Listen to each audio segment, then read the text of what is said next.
Well, hello everybody. This is Bob Lowe. Welcome once again to Bob Music Time. And today is going to be a little bit different. I have a special guest or two that I want to interview. There'll be a little bit of music included here and there in the program, but in the meantime, I want to do a couple of interviews with some fellows, some good friends of mine.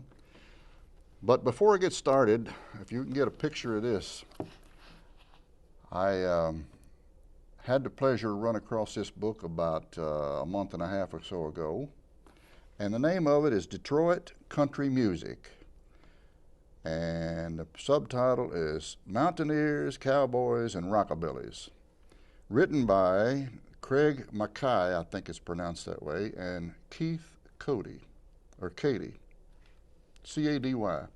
Anyway, I came to the Detroit area in 1966, and it wasn't long after that I started running into a lot of musicians.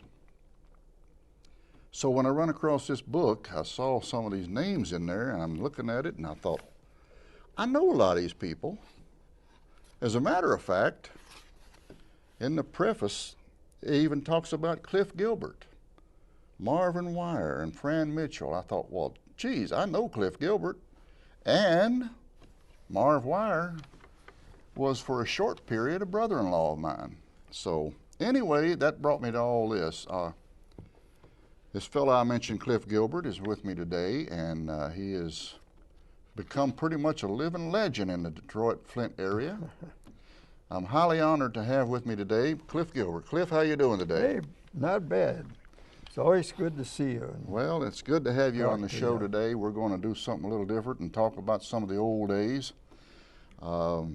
Recently, you gave me some VHS tapes that showed you playing with various musicians around Detroit area, and the first one was Bud White and the Cochran Brothers.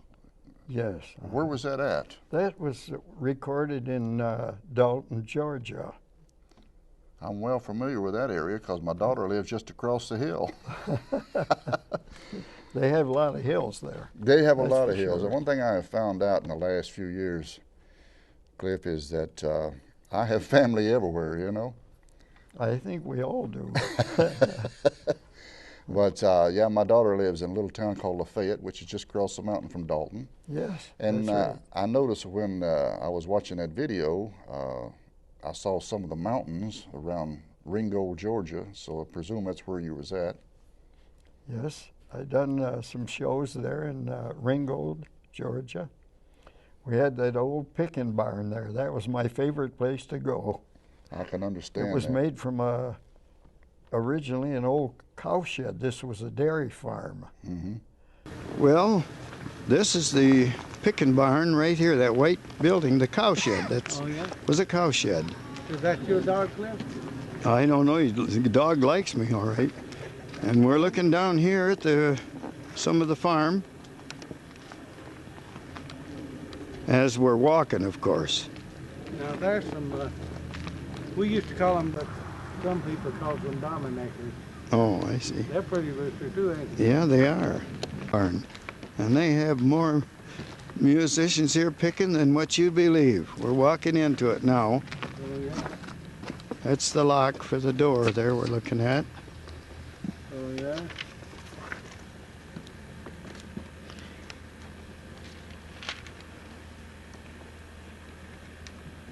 Now we're looking at the cook, that famous cook, and the lunch counter. Yeah. Oh, everybody says that, but that's not true. Every time I come in here at night, I never get a chance to take a picture because I get my guitar and I'm up there playing music with everybody. And this is the famous picking barn. Oh, yeah. Jimmy Rogers and I played some place up in here, and he was over there. And there's a girl for the name of her last. He's got a couple old guitars up here. And it's almost like it was without the cows. Well, the funny thing is, I know about dairy farms too. My wife has cousins who live down in Pennsylvania that has a huge dairy farm, so I've been there. I know what that barn looks like, you know. Now, on that video, you and Bud White are playing and singing, and who was the other two fellows?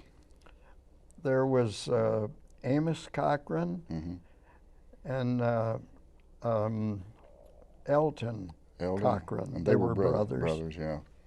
One of them played the acoustic guitar and sang. And the other one played the upright bass. Yes. Yeah. And I'm going to be showing some footage off of that, and that was done in, I believe, 1994, wasn't it? Yes, that's right. Well, I just wonder, this thing has been around. A couple of places. That case. Yeah, I thought I'd lost it a few times. You need to get the razor and shave the corners. I wonder if it's still played. Oh, man, there's dirt on the inside of it. Is there? I mean, I guess because I hadn't had it open. Let me see. So hold it up by the neck, will you? Yeah, okay.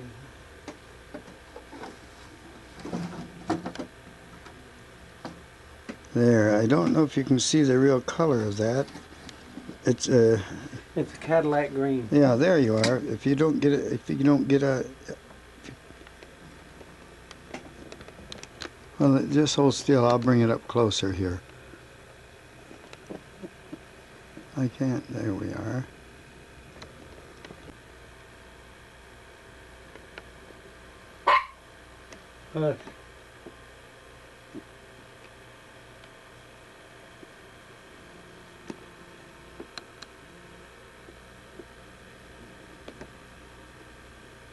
There. Now, where is that? The plastic is ate off from. These things It's come off from here. Let me get some close-ups. Turn it this way, so I can get some close-ups here. There. That's good enough. right here, see. You're right. Yes, and on the back. It's funny how that thing See just down here. ate off. Well, that's where we was putting all that some kind of fluorescent paint on it. That remember? fluorescent paint. That's what caused That's what that. done it, yeah. Yeah. Someone to kiss me and help me closely, When then it's- stole my heart. Wanted someone who gave no warning that we'd ever part. She was last seen hiding out in someone's arms. You knew nothing of the danger in her charm. Well, a jury may find her guilty, but I'd forgive her if I could see a signed confession that she'd repented and really wanted no one but me.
I also have a video that you done with Bud White, and then there was another fellow. What was his name? Frank, maybe? Oh, Frank Tricky. Frank Tricky? Yes, and we'd done some playing together, and Frank was a very fine rhythm player. Yes, he was. Played beautiful chords. Yes, he surely did. I was just awestruck when I saw that video. I thought, oh my God, you guys are just like professionals. Well, thanks.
I've been called that before, You mean professional. amongst other things? Well, yes. I don't think I want to mention them, all of them. Well, now, also going on farther, there's a video that I got from you where you done a TV interview for one of the stations in the Flint area. Oh, yes, that was a Channel 5 from Bay City.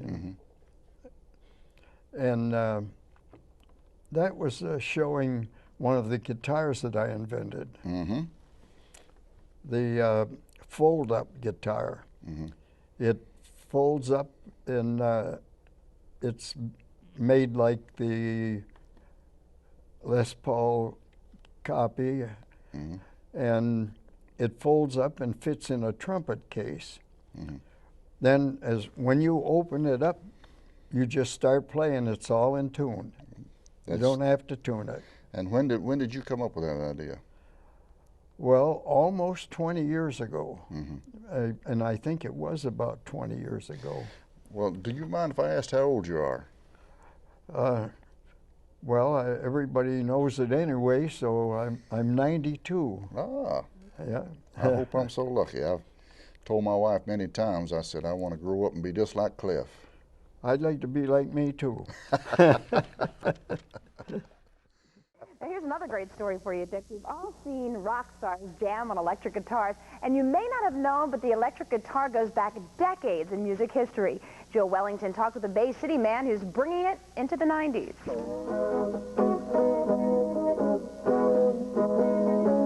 At the age of 72, Cliff Gilbert doesn't play the guitar much anymore, but his entire life has been filled with music. He began playing the violin at the age of 3. Then he began building guitars in grade school. I was always finding something wrong with any instrument I played. So I started building things to improve these. Cliff ended up in California working for the Fender Guitar Company, but his mind was always in the workshop. His latest invention is a collapsible or fold-up electric guitar. He wanted something that would fit under the seat of an airplane. Now, this comes like this. And this side like this. And then this way. There's a little turnbuckle here. It's like this. And this bends. Now, this is not a finished product. This is a prototype. And this fits like this. See all those strings flopping? But yet, when I open it up, it'll be in tune. And it fits like this in the case. This one fits back here. This one fits here.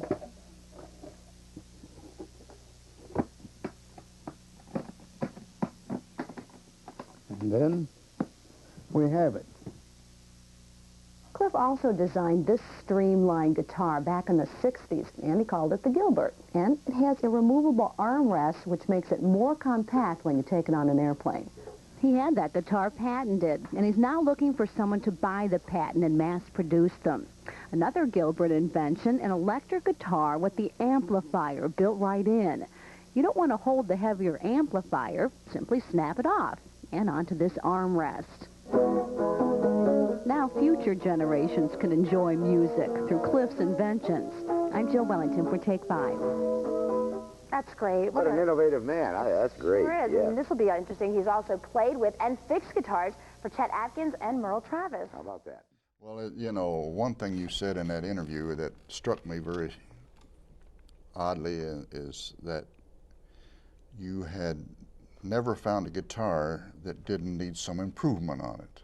That's right. And I've said that many, many times over the years. In fact, I think it's very rarely that you run into someone that you find is like a kindred spirit.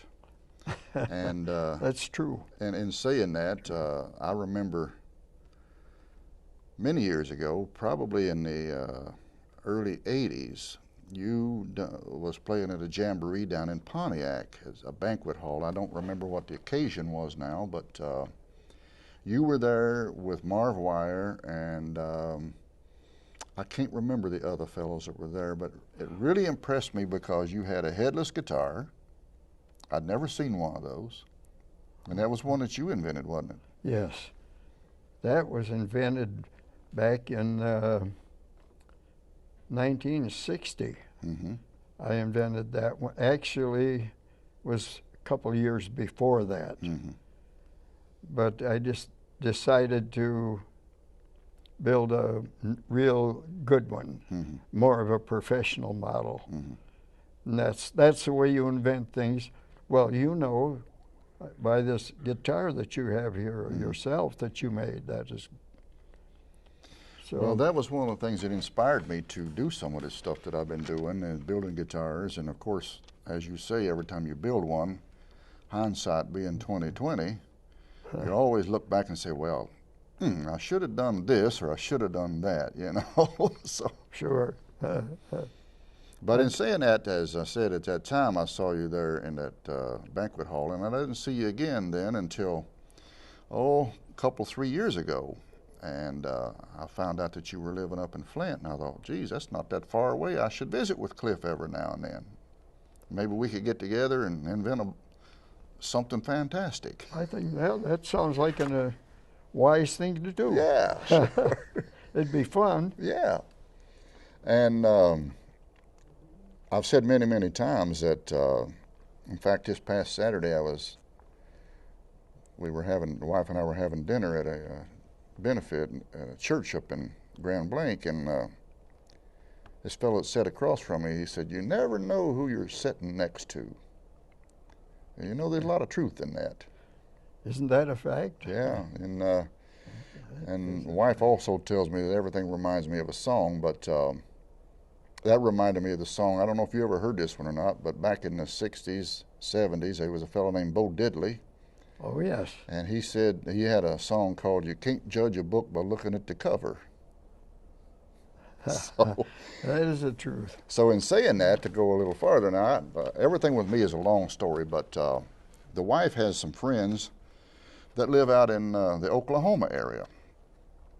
And she and I were out there in the Tulsa area a couple of years ago.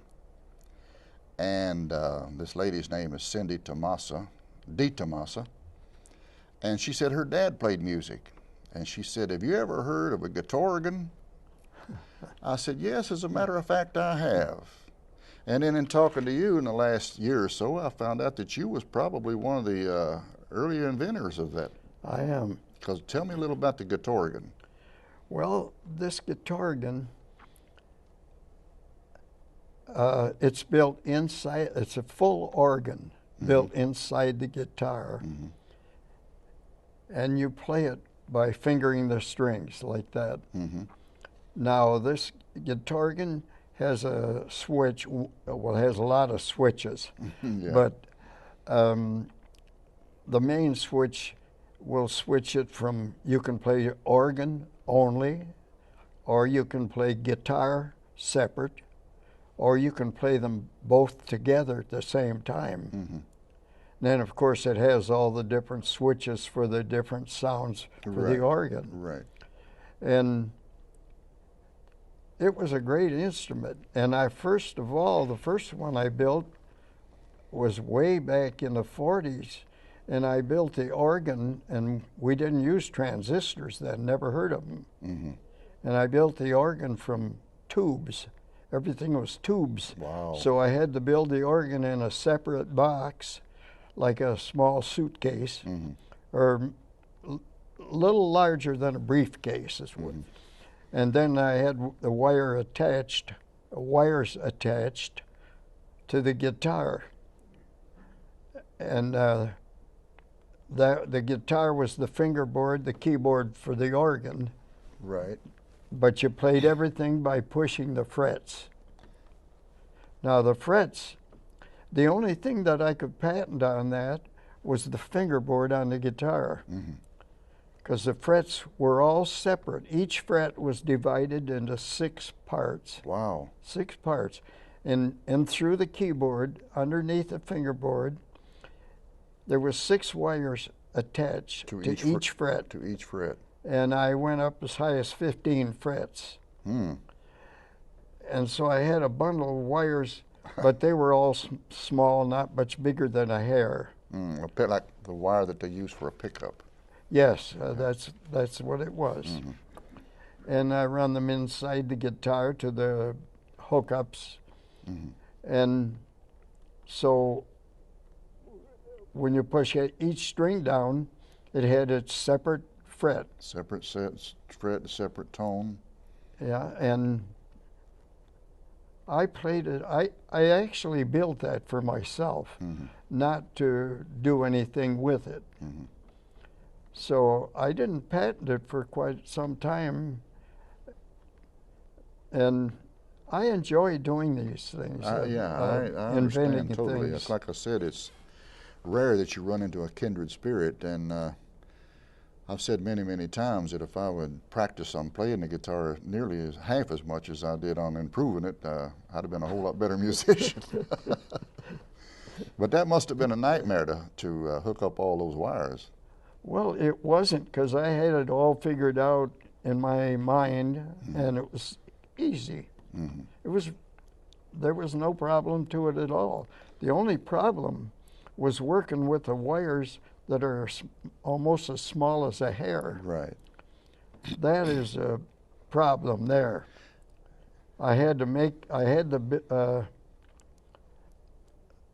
If you break it, which is awful easy to break, Yeah, very right. easy to break, Mm-hmm. you have to scrape the coating off that hair wire and then twist them together and then solder it, Right. or else throw away all the work that you've already done. And since it was an experiment, I just went along with patching it. Mm-hmm. But if them wires short, you'll have all of the sounds playing at one time.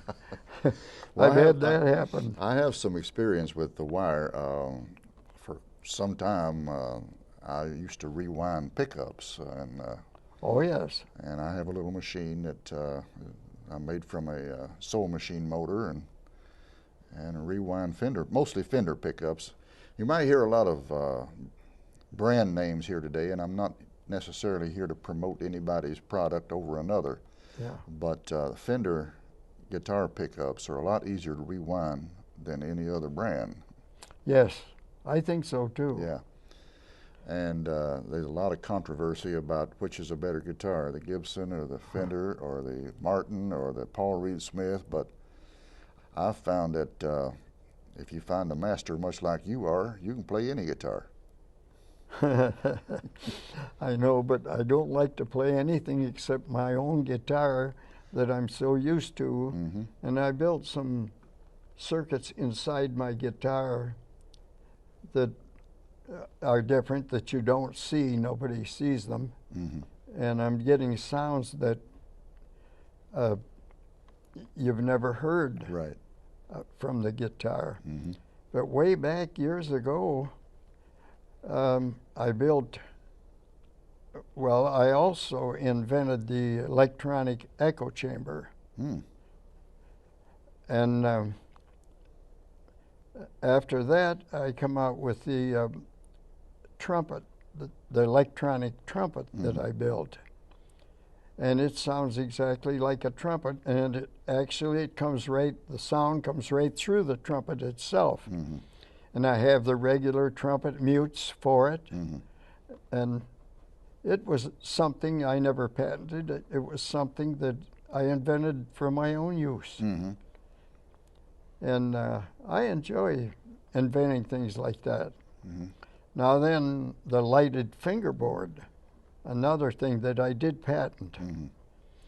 And you have a little switch on the side of your guitar that when you want to turn those lights on, it lights up each position mark Mm-hmm. on the side of the neck and on the front of the neck. Fingerboard. And when you play in a lot of bandstands are quite dark, Yeah, you're right there. and you can light them up, and they're even too bright.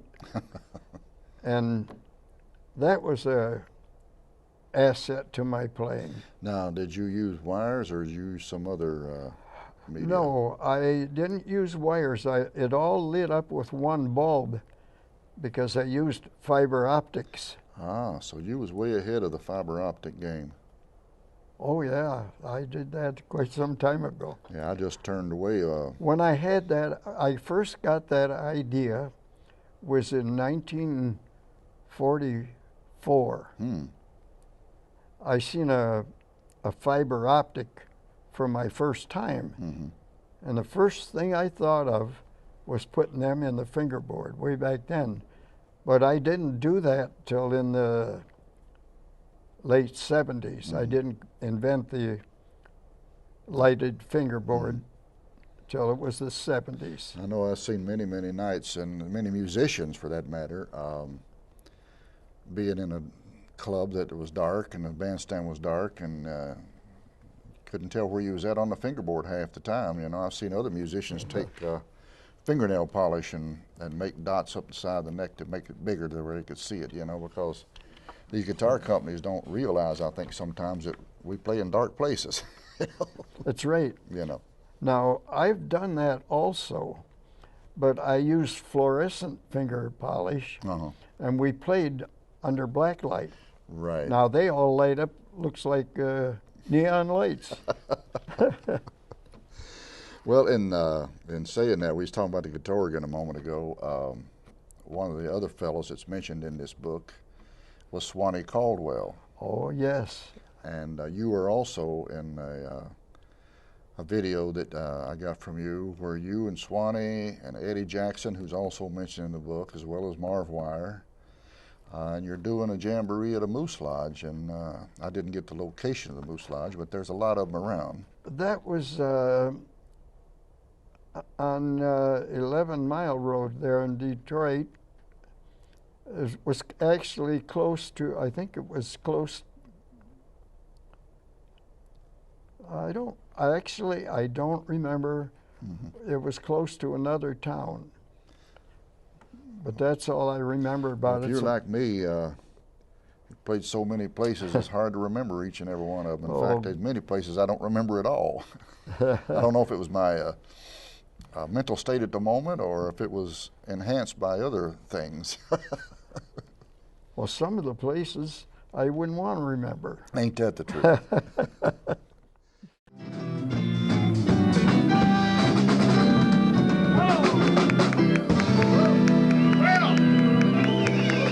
There you go. Welcome to our big Moose Lodge Jamboree. We've got a whole lot of entertainment for you.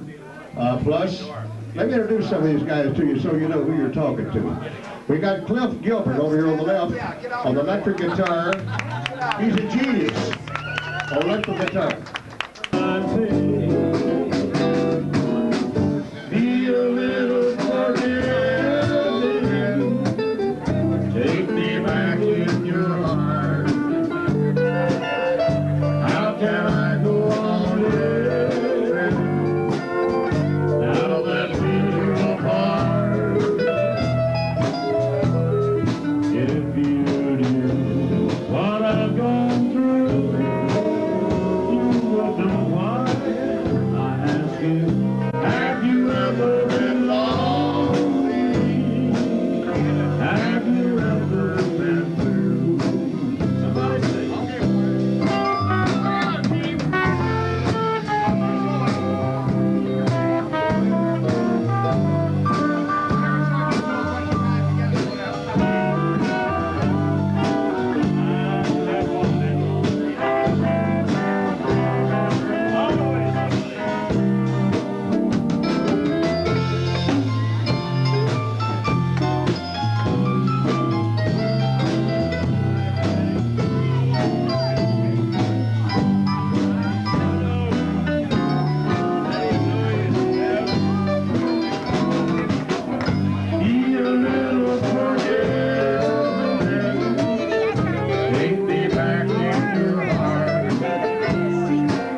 Well, in saying that, I mentioned also earlier that my buddy up in Flint named Brad Helms, I mentioned to him last summer that I said, "Did you know Cliff Gilbert?" He said, "Yeah. He's the first guy I ever seen that played a headless guitar."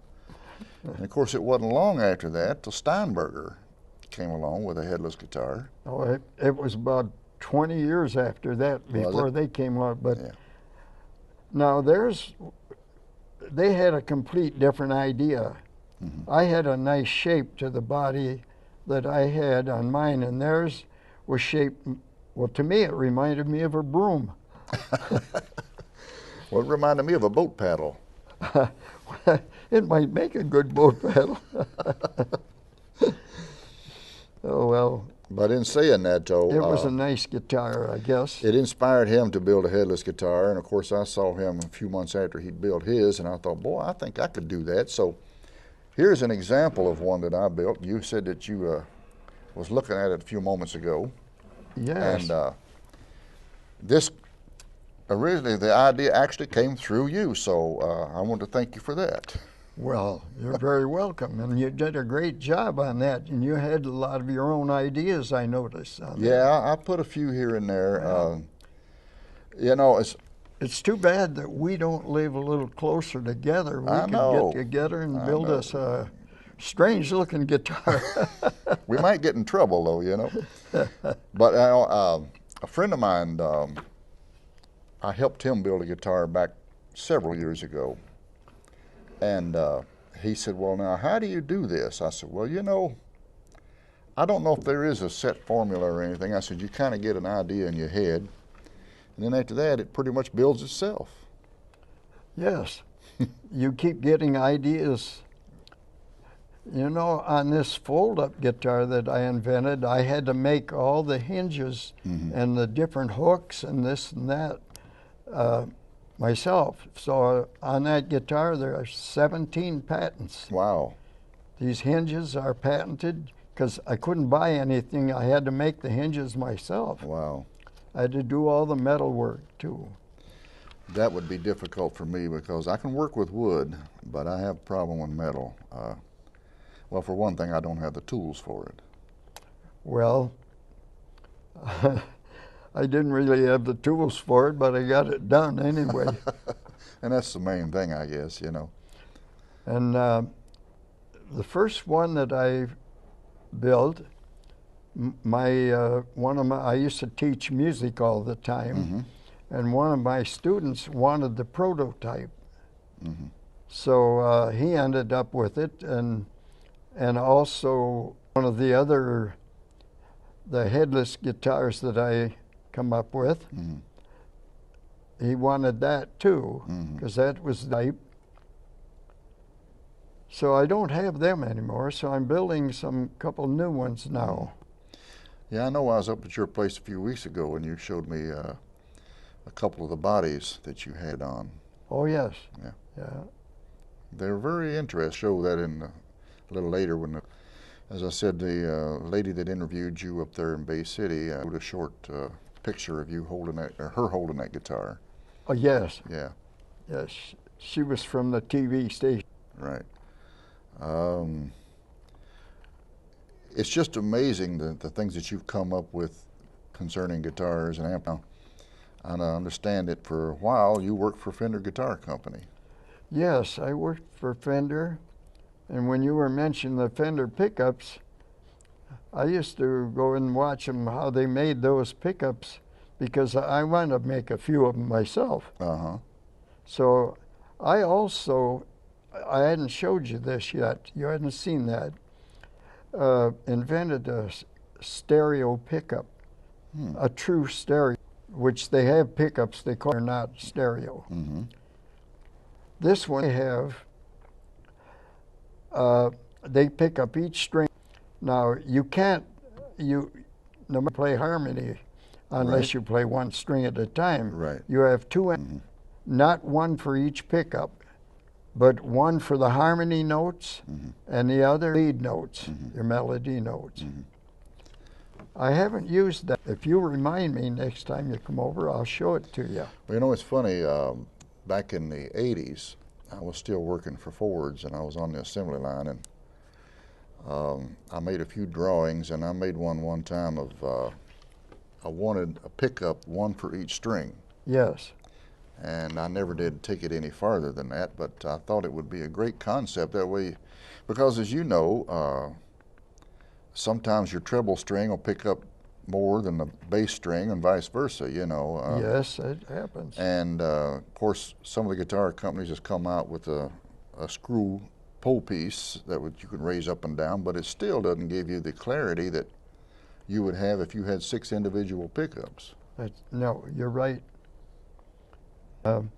You can adjust each string on each string separately. We use this stereo pickup. The melody comes out one amplifier only, only the melody. And the harmony comes out the other amplifier and only the harmony. Wow. And it's not, when you sit in front of the 2 speakers, you think it's 2 guitar players. Yes, yeah. You hear it separated completely. That would be fascinating. Yeah, it would be dangerous if we got to go something that puts the other guitar players or the other guitar companies out of business. Well, let's take a break just for a few minutes here, and another fella up here to help us out with some of this conversation. Oh, that would be great.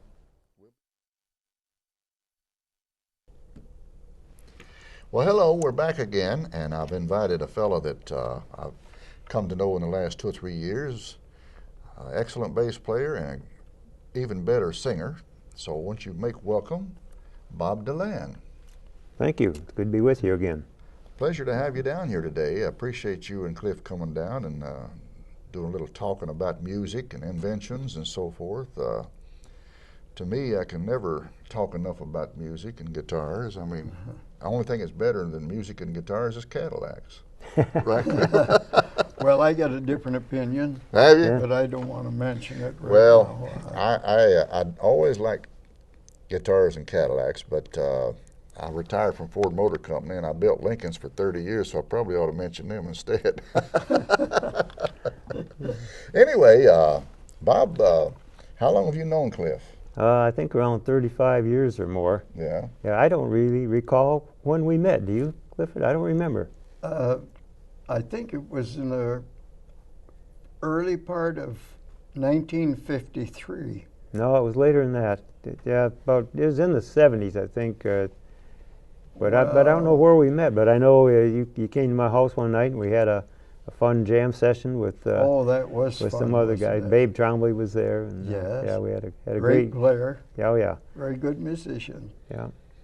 I love working with good musicians. Yeah. Speaking of musicians, I mentioned this book earlier in the interview, and just thumbing through it, I want to mention some of these names to you, Cliff. Curly, Dan, and Wilma Ann. Did you know them?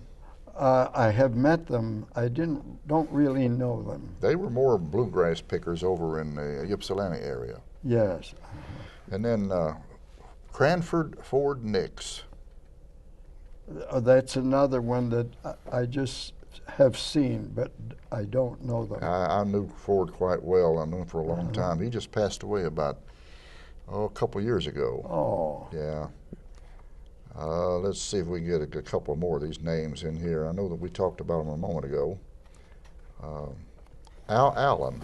Oh, yes, I know him well. Al Allen was a tremendous guitar player. Yeah.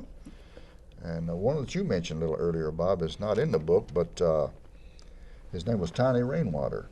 Tiny Rainwater. You worked with Tiny for a long time. Yeah, I knew him for over 50 years, and yeah, we did a lot of playing together. Fine stylist, yeah. One of the other names that is in this book, and both of you fellows know this name, was George Pearson. Oh, of course. Sure. Yeah. Good friend of ours. George comes up to the jamboree up in Hadley that's up there the first Saturday of every month. And he's just excellent on that guitar. He is a very good player and a very nice person. Oh, yeah. True gentleman through and through. How about a name named Danny Richards? Oh, I know him well, you too. Knew him? just so many names, and like I said, I discovered this book over the holidays, and I knew a great deal of these musicians that are mentioned in here. And you mentioned this one, you knew Lonnie Barron. Yes, I knew him from when he was playing in Port Huron.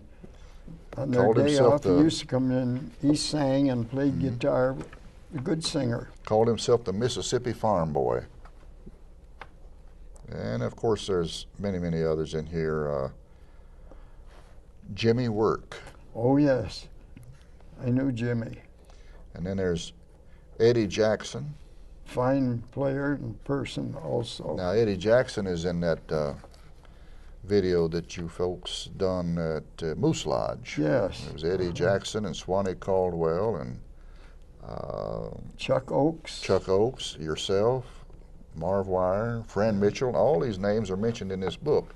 And once again, if you folks have a chance, you should go out and pick it up. The name of it is Detroit Country Music. And the reason I'm mentioning this book to begin with is, first of all, it mentions many, many musicians in the Detroit area. I took this book with me up to Hadley last month at the Jamboree up there, and there were a lot of folks that were really interested in it because they said that, well, you know, my dad played in that band, or my cousin, I knew that guy that played that. You know, I know they know these names. You have an association with. And continuing on, there's at the beginning of this book is a complete long chapter about Casey Clark and the Lazy Ranch Boys. Yeah. Now you knew him. I knew them. And I also knew Casey Clark. He played at the Camelot Inn for a long time in Wall Lake. Yes. And brought in a lot of Nashville stars. But the amazing thing about that is, you know, there's a theory called the Circle of Six, that you're only 6 degrees away from knowing anybody in the world. Right. And one of the fellows that Casey Clark knew and was a young man that he hired by the name of Paul Franklin. Is that right? And Paul Franklin went on to play with Barbara Mandrell, and also went on to become one of the top 10 steel guitar players in the world. That's right. And you go to see him in the Time Jumpers in Nashville. Nashville quite often. Yeah, and such a fine gentleman. You know, just a pleasure to talk with. And his father played in my band with me. Did he? Yes. It really is a small world, especially when it comes to musicians, because they intermingle so much. I don't know how to say it any other way, but I don't know if it's because the money's not there or the disagreements in temperaments or whatever, but musicians seem to move around a great deal. The thing about the Time Jumpers is the entire band are session musicians, so they're the top of the top. Cream of the crop. The cream of the crop in Nashville. That Vince Gill plays with them. Oh my. And they perform every Monday night at an establishment there. And wow. I haven't seen them yet, but I've seen their videos, of course. And Nashville is one of my favorite towns. I have been there many times and hope to get back again a time or two. Maybe I can check them out the next time. I think that's going to be about all for today, fellas. I really appreciate you coming down here and just discussing music and having fun. And maybe we'll do this again and maybe create a second show. Who knows? Okay, it sounds like fun. It's always good being with both of you. Well, it's always fun to catch up with you guys. Well, we can talk about whatever we forgot to talk about today. Well, I'm going to sign off. This is Bob Lowe once again, and I've been playing music in this area for close to 40-some years myself, and appreciate Bob Deland coming down from Flint and bringing Cliff with him. Cliff Gilbert, it's a pleasure to have you always. Well, thank you. And it's a pleasure to be here, and it's always a pleasure to talk to you. All right, Bob, take care of yourself. Until we meet again, folks, may God bless you.